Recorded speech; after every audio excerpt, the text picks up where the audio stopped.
The temperature is nice and warm in the Boiling Point Podcast studio, so come on in, get cozy, and let's enjoy the conversation. We empower leaders through thoughtful discussions to positively impact our world. Our host, Dave Vale, founder and CEO of Vision Coaching, Inc., is highlighting how we can thrive in business communities.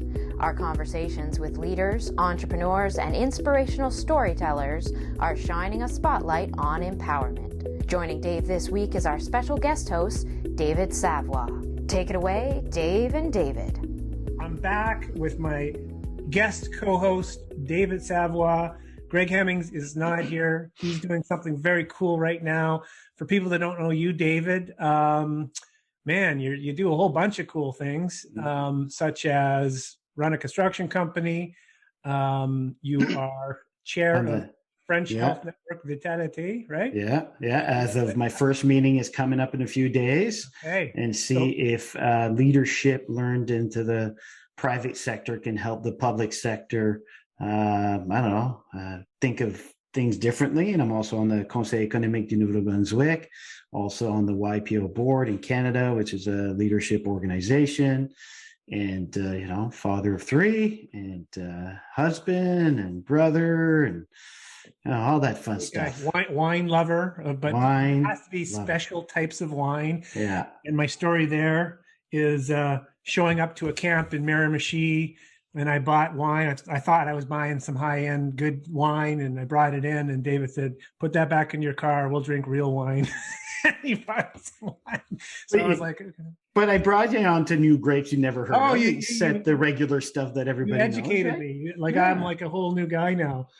So I mean, not on your level, but so if people that are watching this notice we're wearing these really cool shirts, and I gotta put mine on, and they were just delivered to my house yesterday by our guest, the amazing Patrick Gordon. Mm-hmm. And what it says on the front is "The war on hunger ends now." Yeah. Patrick, we're just getting to know each other. Welcome to the podcast. You have an amazing story, and Geneviève, I'd love to have a link to a CBC article that was done recently, and hopefully you felt comfortable with that article. I'm assuming you did, Patrick. Oh, absolutely, okay. Yeah, very well done by CBC. Like they knocked that one out of the park. Yeah, the title of it I have here is "Finally the Soldier He Wanted to Be." And and I've shared it with a number of people, and what a story! So you're a St. John, New Brunswick boy, which is in Atlantic Canada, and yes, and you have quite a maybe you can you tell us a little bit about who you are, and then let's jump into your story. First, I just want to say thank you for having me here. It's an absolute honor that you guys brought me on to be able to help support what we're doing right now. I'm a St. John native. I was born and raised here. Graduated from St. John High in 2002. So I seen the towers get hit. And then in my whole life, I wanted to be a soldier. Though my grandfather was a World War II vet. I just had that in me that that want to serve and do something greater than myself. So then I joined shortly thereafter graduation, and then ended up in Edmonton, Alberta after I was done all my training with the Lord Strathcona's Horse Royal Canadians. It was a cavalry unit, more specifically tanks. We had a small reconnaissance division as well. Ended up there in late 2004. And, we were in Afghanistan at that point. Our regiment had not sent any tanks over. We had sent a reconnaissance squadron over when we initially went into Afghanistan to secure the airfield in Kandahar. So we didn't have a lot going into the effort at that point. It was more infantry battalions. And then in 2006, we were in the Canadian military at this time. A lot of people don't know this. We were in the process of phasing tanks out. We were going to direct fire type type of thing, and they were getting rid of the tanks. They're going to mothball them. Their tanks are very expensive, especially for a small military like ours. And then they decided, we were taking quite a big hit in Afghanistan, and the armored vehicles that we had over there, the Lavs, they weren't powerful enough to punch through a lot of the mud huts. that the Taliban were fighting us out of. So they decided to bring in some tanks. I believe the Dutch had them in the Helmand province, and they were having some success with them. So and I believe the Americans had a lot of their armor tied up in Iraq at the time. So they decided to bring tanks. And at the time, we didn't have a lot of people. They'd stopped training people on tanks. I was very fortunate. As soon as I got to my unit, I went there as a tank driver. And as soon as I got there, I got loaded on a tank gunner course. And when you get to become a gunner, you get qualified basically the whole turret. So then they were scrambling for guys that were qualified to, hey, we're sending tanks to Afghanistan. And like, Gord, you're going, you got all the qualifications. It's like, oh okay. How old are you at this point, Patrick? It would have been 2006. I was born in 1984, so about 22. Wow. So you're you're just entering. And let me tell you something right now. I'm 37 now, and 22 years old. You're not an adult. You're especially not in the Canadian military, and the mentality that we had. Like we were very juvenile at the time, so I didn't really understand or grasp, I guess, the situation that I was about to embark on.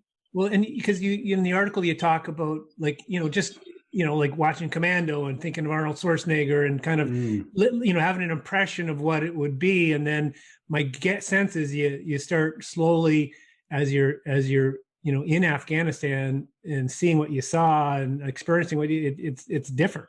And I have no idea what it's like. So maybe help us understand, what is it? What was your experience? It was crazy. Like, to be quite honest with you, it's surreal. Like, and I tell a lot of people, like, well, what was it like? It was like, well, if you watch Star Wars, it was like the planet that's Tatooine, the one that's covered in dirt. It was just like that. Literally picture that as it was, I couldn't believe it, to be quite honest, especially being from the East Coast of Canada. I really hadn't traveled a lot. I hadn't traveled at all, to be honest with you. I think I went to Florida once as a kid. So it was a huge culture shock. Not only the I guess the geographical side of it, but also, the people, and I have Arabic and Mediterranean background. So I'm very dark. I have dark skin, hair. And so a lot of them thought I could speak Arabic. So I continuously had, the locals speaking to me in Arabic, and I was like, I don't know, Assalamu alaikum. That's about as far as I could go with it. But yeah, it was definitely a huge culture shock. And I said in my interview too, that people just don't get it here. They'll never understand it here, and how lucky we are. And, I watched your guys' podcast earlier and talk about privilege. Yes, it's unreal how privileged we are here. We can't even grasp it. And what we think is rights is not always rights. It's privilege in comparison to what the rest of the world has to endure. Yeah. And I think half of the world is governed by a dictatorship or somebody that just dictates most of it, if not more than half. I don't know what the percentage is, but Patrick, quite a bit. Yeah. We're very fortunate in North America. So, question, because I'd like to. We were chatting. Dave and I were lifelong learners, and the Army has so many great people, books, theories on leadership and learning, and whether systems, processes, how to address problems, and all that. My question to you is, for people that may be listening, what did you learn after coming out of going to Afghanistan that you think everybody should learn as a life lesson? Whew. Yeah, I'll tell you, I didn't. To be honest with you, when I came out of there, I didn't understand a lot. I didn't learn much because I came home with a lot of hatred in my heart. I had so much hatred in my heart when I came home. Because you don't understand. Many years I let all that go now. I had to, or I would have never healed. I would have never got to where I am now. I would have never been able to achieve what I'm achieving now had I not let it go. And I didn't learn my lesson until a couple of years ago. It's that we're not going to win anything in this world through violence. We're really not. It's through love. It's through compassion. It's through understanding, and it's about equality. And it's about learning to treat everybody the same, and knowing that we're not all born evenly. We're not all born on the same, with the same opportunities. Not even here in Canada, from one side of the city compared to the other. The opportunities and what will happen to those kids versus the kids out here. And that's something I learned. And that I cherish, and I try to push in, the people around me to understand, because, I can only tell them, they'll never understand or feel it like I do. And I guess that's one of the big things is to really understand how and value what we have, and just push love out into the world, and no matter how dark it gets with this COVID, that we got to continue to push love and not fall into that negative narrative. I have a question. I know Dave was going to jump in, so I just wanted to make sure I understand Dave it. one, so, go ahead. So when Pink Dave, as Patrick called me, and Green Dave, Pink Dave. So when you hit that bottom, what did you tell yourself to say, this doesn't work? I got to turn this life around, or my mindset around, or what went through that some people may listen to and turn there? Well, first, I just want to say September, I'm 4 years sober. So that was number one. I had to get alcohol out of my life. And if anybody out there is listening to this and they're struggling, number one, you need to get alcohol. Alcohol is one of the leading cases of cancer, not to mention the destructive type stuff that it just destroys your mind and everything. So I found out, I kept telling myself, I want to get out of this. I knew I was hurting, and I was lying to myself. I was lying to everybody around me, and I couldn't get out of the cycle. And it was a cycle. It would be, you get drunk, do something fucking stupid, and you wake up, I don't want to do this. I want more for myself. And I just kept falling back into it.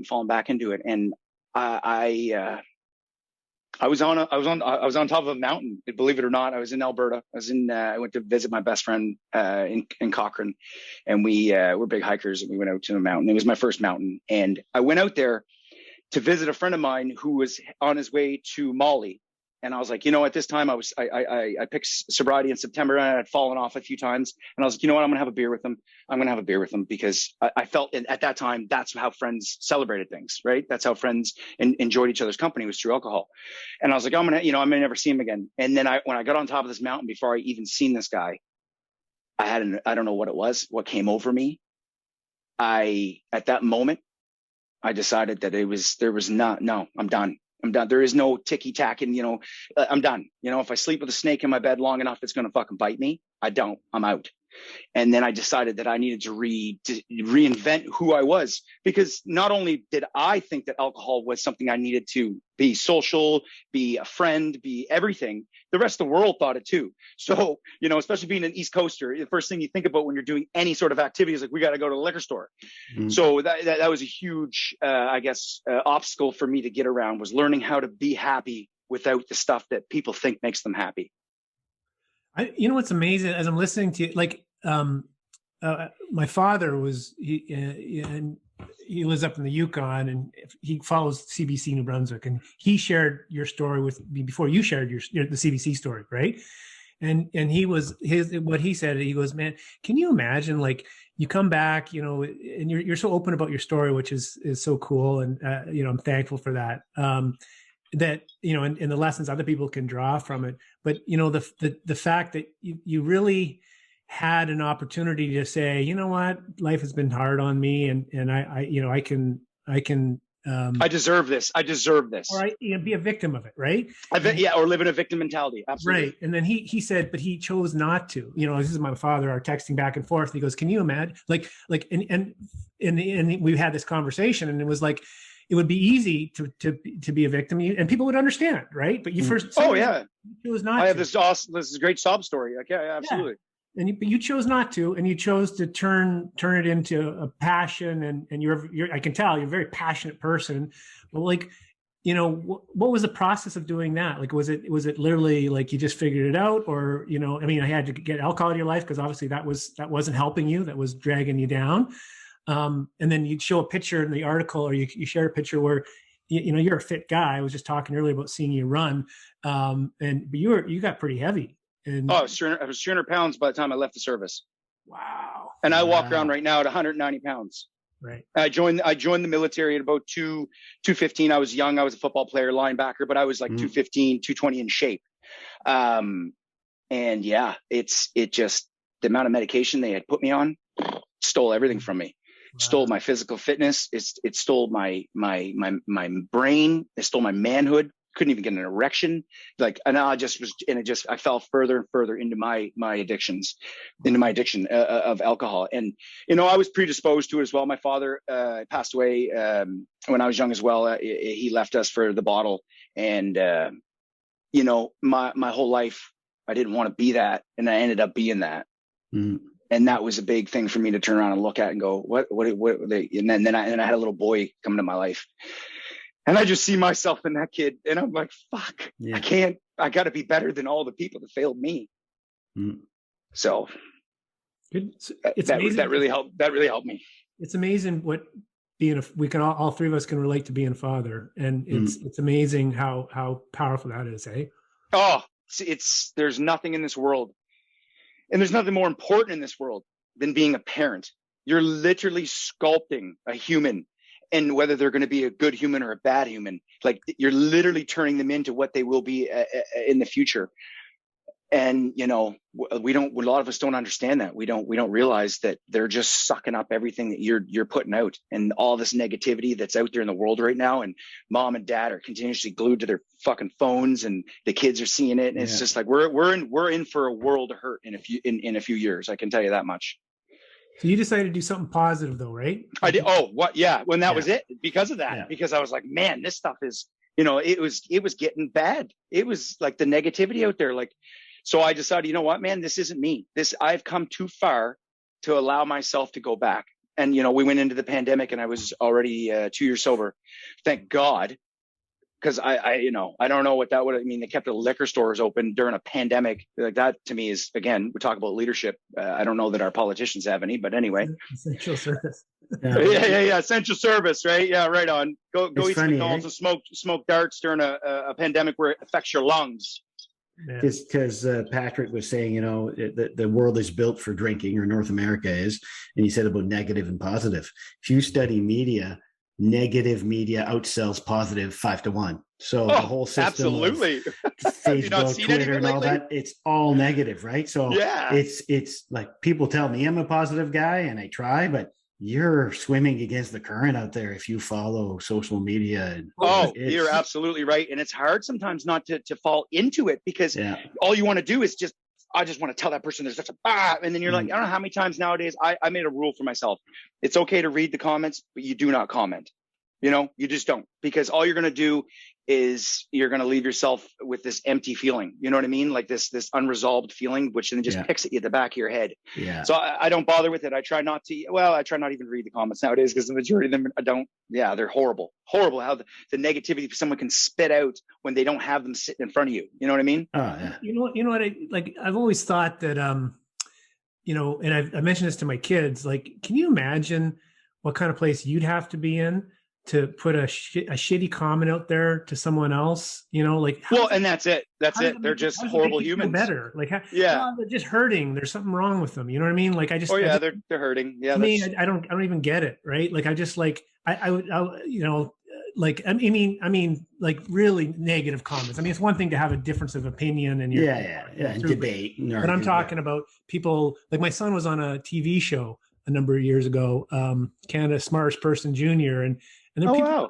He was 12 years old, and all these contestants and these kids from all across Canada, really neat group of kids, and they all, you know, and he got on his own merit and everything. But they put these videos out of the kids, you know, promoting them stuff, and you know, people were put like a very small fraction, but there are people putting shitty comments on these 12. And it's like just for fun of it, just because they think it's hilarious. I was like, so I remember I mentioned to my son, because I was a little worried, like, you know, I mean, he's at a very impressionable age and, you know, still is. And said, buddy, like, you know, there's some comments. And he said, well, hey, Dad, if you, you know, and he's joking, but he said, if you're going to be famous, there's going to be haters. It's okay. I was like, you know, so what I realized is I was more worried about it than he is, and he could care less. And I was really, you know, it was a proud moment as a father to hear. I was like, yeah, well, that's good. Good on you. Good on you. So let's talk about this. Let's talk about the swag we're wearing. We're wearing, and thank you for dropping it off. No worries. I bought David's shirt. David, we saw your swag and we both went, we want one of those. So hopefully you can set us up when that comes through. But what's this? Absolutely. Talk about this whole operation.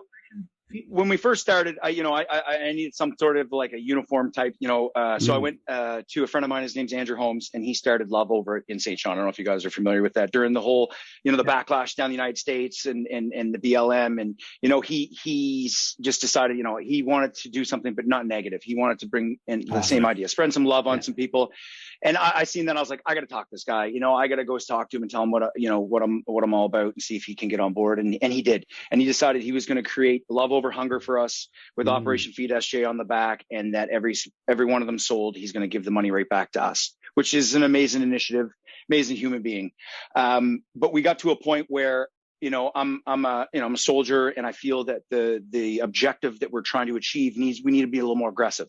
And I really want people to understand the severity of the situation. So, and we are at war. We are legitimately at war with hunger and poverty.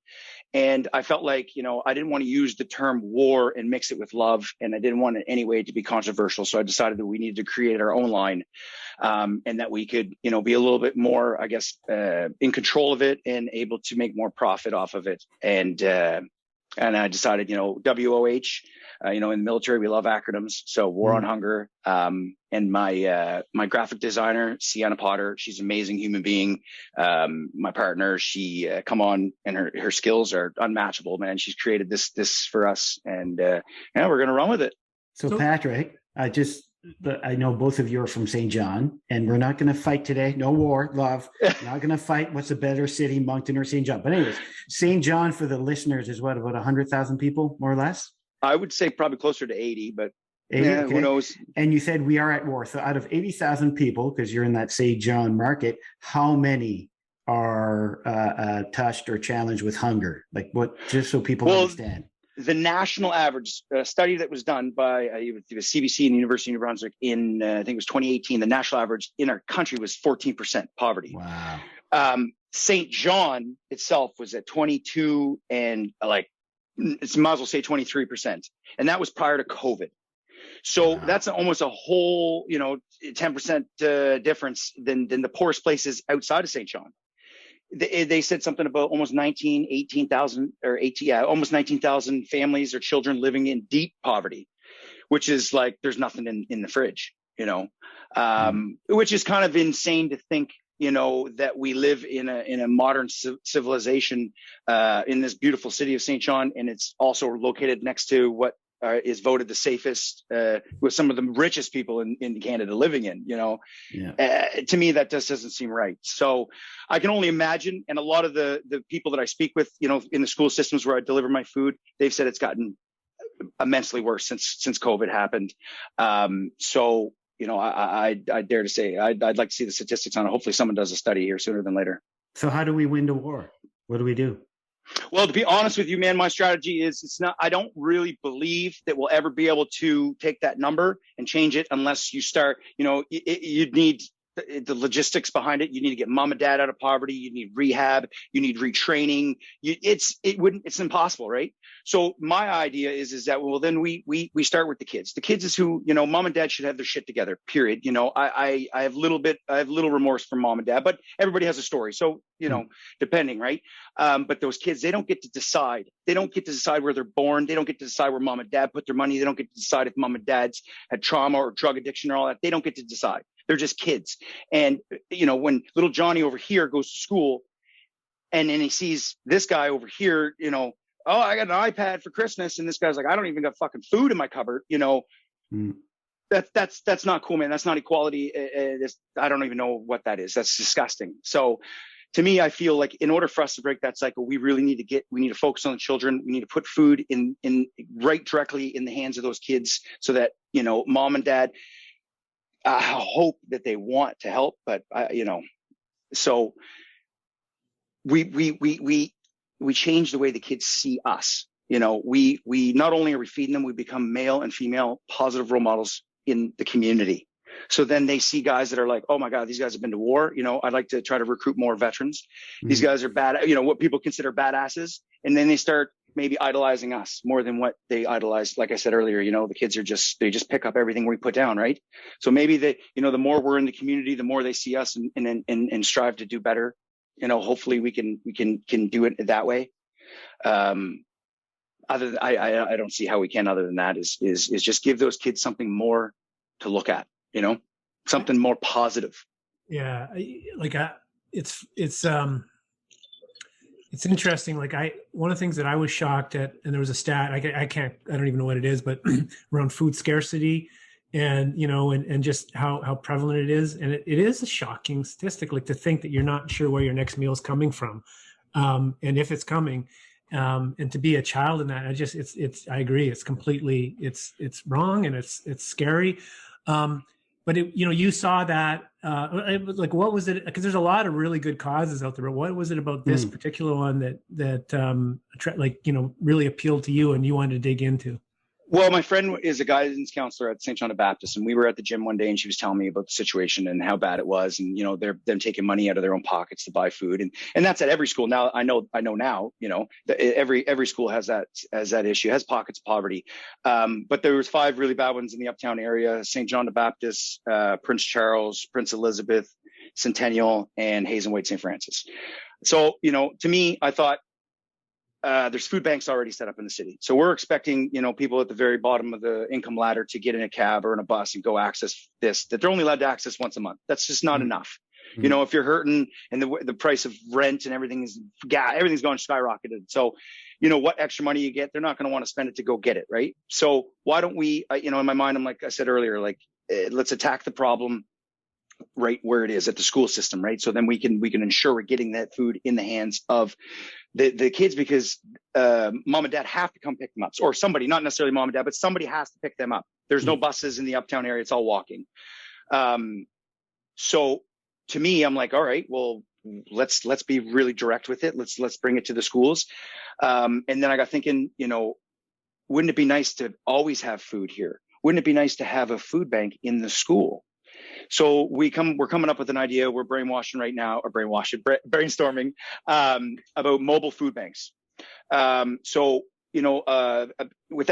Without I guess interrupting the school or the infrastructure or the teachers or any of that, we can take, if you see a lot like JTR going around the city, the big dumpsters, and everybody has these new moving containers. They sit in your house if you're moving, and they load everything out and pick it up. Well, why don't we take something like that, insulate it, and we keep food bags, my bags of food in it. We drop it right in front of the school, and then we hand out tickets to the teachers and say, who's the most vulnerable. Hand these out and tell them they're allowed to access the food bank in front of the school, whatever, couple times a month. And now, we have these right there. Then the kids are never going hungry. There's always food there. There's always a bag of food, and our bags of food have 50 plus meals in them. And we've designed them so they're relatively easy to, make anything out of it. You need a boil water or a can opener. So if you're, 6 years of older, you can pretty much make something to eat. Or if not, there's noodles. I ate noodles, crush them up, eat them as a kid. Like it's something, right? So to me, I feel like if we can implement that strategy, and we put these mobile food banks in front of the schools, and then from headquarters we resupply as they go down, then it goes back to, well, like I said to you before, then they learn to trust Operation Feed SJ. They learn to know that we're always there to not fail them, that the food's always going to be there, and then they start going idolizing us, because nowadays kids aren't even allowed to idolize police officers. They're told that that's wrong. So who are they going to idolize? Who are they going to, LeBron James, like the assholes that make $300 million to tell the rest of the world how to live? Like, no, they need to idolize community leaders, people that are willing to take action where there is a problem and not talk about it, because it'll never get done. And I really feel by doing that, we can shine some light on these kids. Yeah, no, I agree with you. There's missing a lot of courage and leadership in a lot of our communities and society. And I know we haven't been hit too much woke culture and cancel culture that's plaguing the US. To have role models like yourself, it's amazing. We need thank you very much people to step up.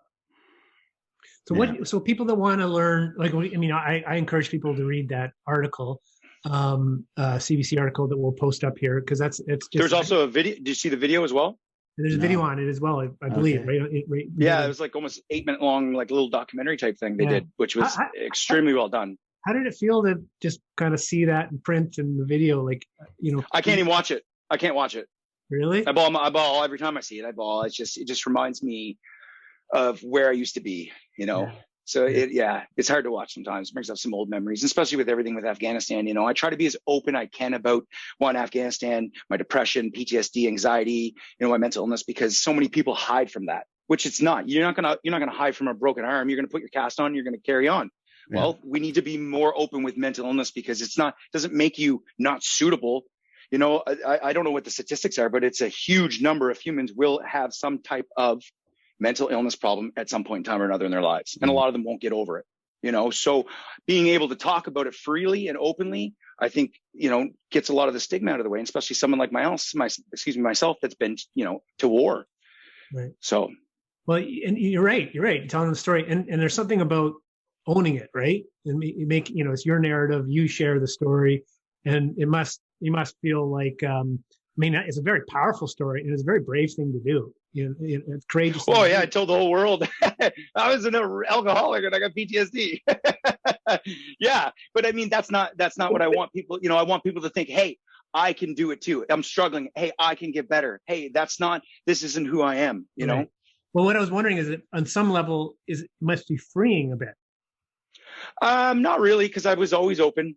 Someone decided they wanted to hear my story. Anybody that stopped me, I talked to them about it. How did that happen? Because we're just running across each other now. We don't live too far from each other. We have a mutual friend that introduced us. And I'm just curious about, so like, that's when you came on my radar, right? And not that I'm like, uber connected with everyone, but I mean, you generally hear stuff, but there's something that's happened in the last little while that your profile is, kind of being raised, and then the CBC, Canadian Broadcasting Corporation, does a story on you, and then I'm walking there and I see your truck. Like, it's now everywhere I look, I'm seeing stuff, right? It feels like that. Yeah, it kind of just all happened out of nowhere. It just I feel blessed. I really do. I feel blessed. I feel that I've been watched over my whole life, and that finally that it's you got your shit together now. People need to see what you've done, and I feel like that's what my path is. I feel like that's what I need to be doing.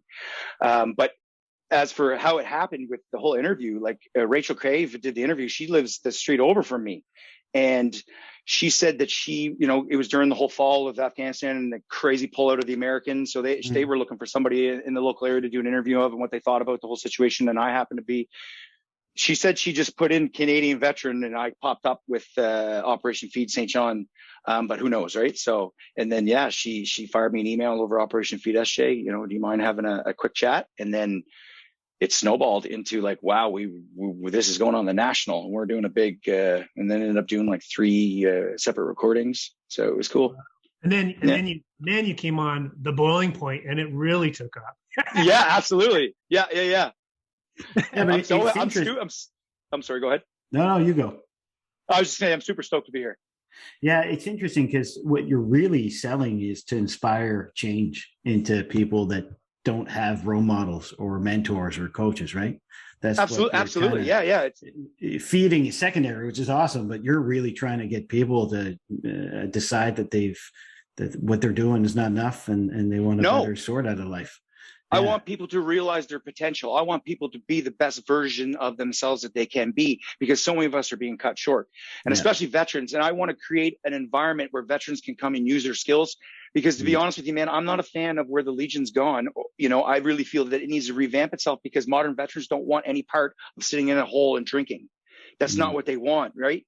So, if I can create a charity where we're giving back to the community that veterans can get involved in and feel purpose and feel, how I feel when I do what I'm doing, because to be honest with you, man, like that's, I'm stealing a little bit there because it makes me feel so good.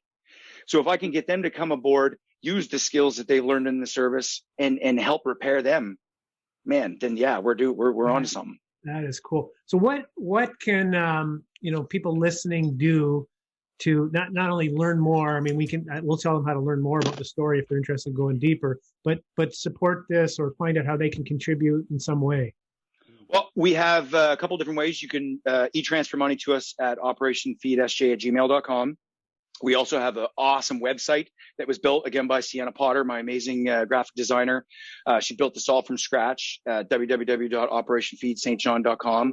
And you can actually go on there and you can subscribe to one of our, I guess we have monthly subscriptions of it's a bronze, silver, and gold, private, corporal, and sergeant, $10, $25, and $50 a month.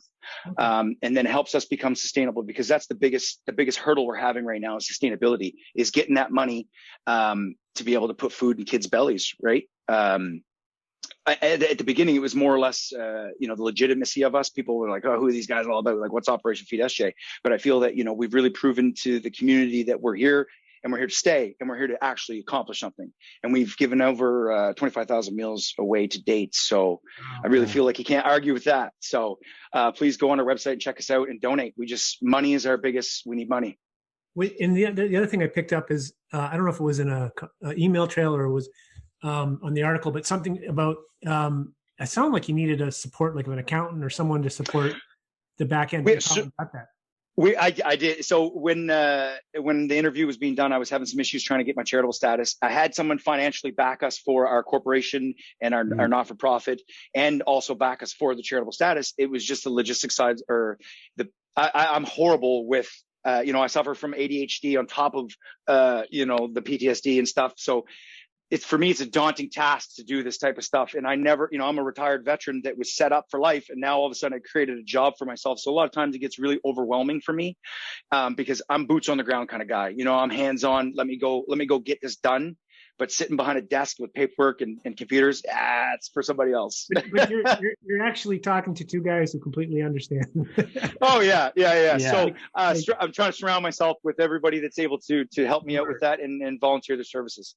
Smart. So there's a reason Genevieve is doing what she's so awesome at doing, because I completely suck at trying to do anything technical. We would be bumbling along here with this, and I probably would have, forgot to hit record. So totally get it, man.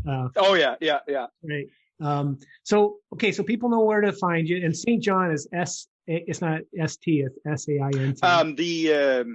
We'll put it on. The email address is operationfeedsj@gmail.com, and our website's the full operationfeedstjohn.com. So David, what are you taking away from this conversation? Oh my God. I've got my pen and paper, and I think I got to brainstorm with Patrick and Dave Veal, because I think there's something we could do. But look, what I got is inspiration. And we were talking a little bit prior to coming online about mentors and all that fun stuff. And if anybody, I think I'll speak for the three of us, sees any value in us being a mentor, please reach out, because Patrick can't fight that fight alone of trying to inspire young people to do something with their life. So that's what I get out of it. Just open eyes, open ears. And you may not even see somebody across the street, down the street, in the same school as our kids that are having issues. I was, for me, that's awesome. For me, what I was, I just love how you show up, Patrick. Like, I feel like I've known you for since a kid, I feel like we grew up together, even though I'm older than you, but just your story, just the way you tell it and the passion you have. Mm-hmm.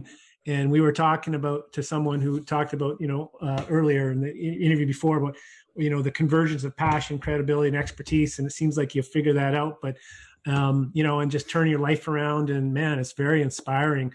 So yeah, we want to, and so anyone listening, I hope you share this. If you're finding, feeling the same way I'm feeling. And a couple of times when you're talking, I'm getting goosebumps, man. So that's a pretty cool ability to be, to do that through a conversation. Well, I honestly, I'd really hope to start doing some public speaking too, once things kind of the restrictions and get in front of some people and just try to, spread the awareness, not only with what we're dealing with the hunger, but also mental illness. It's to me, if I can change one person's life, then I'm successful, Yeah. Awesome. Yeah, and David, early at the start of this, we talked about, probably it's inappropriate, given our conversation, about mentorship and that sort of thing. You're showing up here, and we appreciate, Patrick, I appreciate it. And you've been a kind of a rough day for you. And are you willing to? Is that something you want to talk about? Because we can edit. Yeah, sure. So everybody's got their journey. My dad passed away when I was in my early 20s. Fortunate enough to have family and friends around, but of course it changed my career. I studied filmmaking, and then after my dad passed away, it changed the career. But when you're a young man in your early 20s, you're looking for a mentor and a coach. And there was a gentleman called David Holt. He had no kids. He got me onto non-for-profit boards, showing me the way how to build a better community. And he kept saying, take care of your community, we'll take care of you. So hospital boards and the like. And of course, I found out, I don't know when this is going to air, but late September, he passed away at age 71 unexpectedly. So as we're talking, this would have been yesterday. So it's, it's tough losing a mentor, father figure that has been around for 21 years. But I'll have to say that, he passed away doing what he loved, which was fishing on the Miramichi, which is fantastic. And I'm sure he has no regrets, but there's a big hole in a lot of people's hearts that knew Dave Holt, who was a mentor to many in my city. So yeah, Awesome. What an I'm so sorry for your loss, brother. No, thanks. Likewise. Hmm. So on that somber note, we're gonna end this. I imagine we're gonna talk again, Patrick, on the podcast. I hope. Oh, I'd love to. Yeah. So I don't want to say somber note. So I did put a post, and I rarely post on LinkedIn. All I wrote is, if you have a mentor, stop what you're doing right now, call them and let them know how much you love them and how much they mean to you. Do that now, because you may not have that chance, right? Appreciate your mentor. That's it. And that's a beautiful thing too, man. And it is super important because like I said earlier, I lost my dad as well, or he left when I was really young, and I had a stepdad, but it's never the same. And when I joined the military again, I attached myself to who I thought were, leaders that I could see myself being. Yeah. And there was one man did the same thing, man. He put his wing around me and taught me so much. And it's super important. You're absolutely right. In the development of myself and where I was going. So, and it's so easy for a young man to be put underneath the wrong wing, under somebody who's not necessarily a good mentor. So I'm happy that you were able to experience that in your life. So thank your mentors. That's the lesson. That's it. You're absolutely right. You're absolutely right. Awesome. So you don't seem nervous anymore, Patrick. You were saying as we got on, you said, I'm feeling nervous. And no, I start off with I'm a basket of anxiety, and then I just coast on out. Yeah, that's I can relate. I can relate. Yeah. Thanks for sharing your story. Thanks for making this so fun. Man, time goes fast. Doesn't it? Yeah. Wow. And, crazy. And like I was going to say, we're definitely, I feel like you're going to come on again and share more of your story at some point, hopefully. And then the three of us got to do a brainstorm for sure, if you're up to that. I would love to. And I want to say, one, thank you for having me on this. And two, I want to say congratulations to Dave about his award for the best run company in Canada. That's pretty awesome. That's, so you know what, kudos to you. There's a lot of people out there that probably are happy to have a job that you're their boss. Thanks. Appreciate it. All right.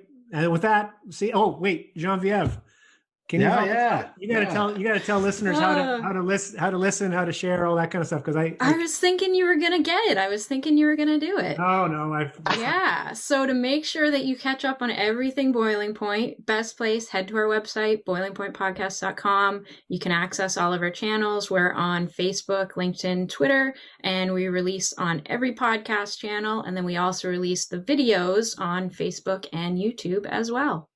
See, that's a lot to remember, you guys. It is. It is. All right. Bye, everyone. Thanks for listening to the Boiling Point Podcast.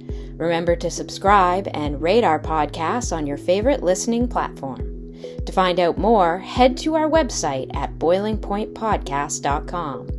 You can connect with us on LinkedIn, Facebook, and Twitter. To find out more about Dave Vale's work, head over to visioncoachinginc.com. Thanks for listening, and make sure to check out our next conversation.